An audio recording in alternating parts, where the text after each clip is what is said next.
ल निकाल्न जाँदैछौँ हामी हैन अन्तिम अब घर जाँदैछौँ आजको शिकार गाइज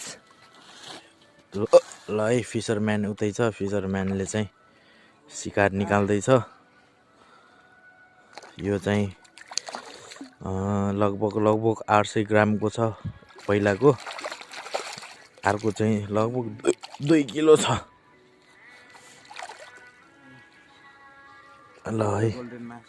गोल्डन मासिर तरिकाले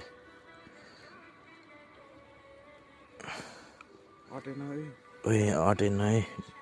थैलोमै अट्दैन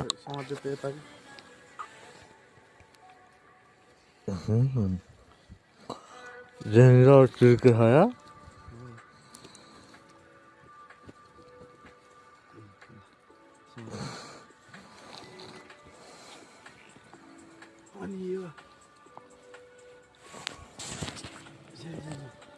अर्को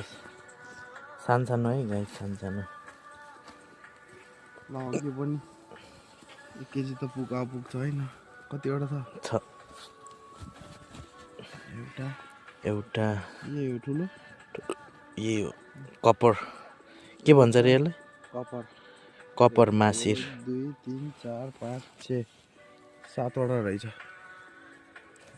यही हाल्दिमे घरुङ्गै बस है गाइस एउटा हातले थमाउने